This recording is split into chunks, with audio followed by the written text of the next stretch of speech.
Hi guys, if you don't know me, my name is Aria, and in this video I'm going to give you guys real specific tips and strategies on how anyone can get a 34 in the ACT reading section.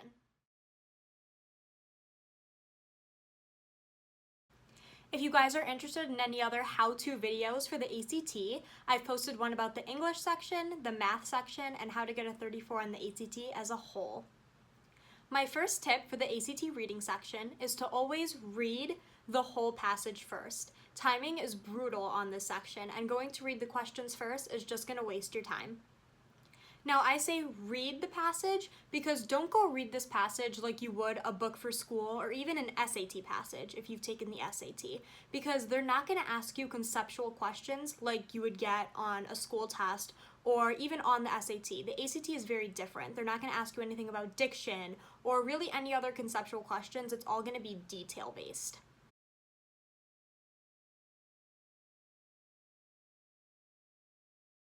Honestly, in my opinion, the main thing that they test you on in the ACT reading section is how well can you remember details, and if you don't remember them, how well can you find them.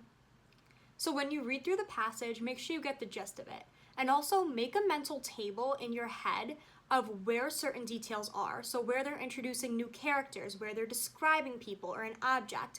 That way, when you get to a specific detail question, you're not just going back and skimming blindly and wasting time trying to figure out where a specific detail is. You have that mental table to kind of go back to a certain line or kind of region in the passage or paragraph that you might remember the detail being in, and that's going to save you so much time on this section, which is a huge key. Some specific detail questions will give you line numbers in the question, which is great, but a lot of times they don't. So if they don't, you'll have that mental table to back you up. Now, while the majority of the questions are usually on the details in the passage, there will be some overarching conceptual questions. The questions are very different from the SAT, however, as in the SAT, they really make you analyze the figurative language of passages sometimes and analyze some certain sentences. But for the ACT, they'll ask you about overarching themes or the main idea of the passage as a whole. So that's what you're going to figure out when you skim the passage and get a gist of it. My second tip is on the timing breakdown. For this, I recommend spending 8 minutes on the social science passage, which is usually like the second or third one, and 9 minutes on the first passage, which is usually a prose fiction or 18th century literature passage that's typically a little bit harder and requires a little bit more depth. For the last two passages, it's kind of up to you. For me, I always spent 9 minutes on the first passage, which was the prose fiction one, and 9 minutes on the third passage, and gave myself 8 minutes for the social science passage, which is usually the second, or if it was the third passage in that ACT, I would spend 9 minutes on the first two, and then 8 minutes on the social science, because social science was a little bit easier for me, and then I always gave myself the remaining time for the last passage, which was usually 9 minutes.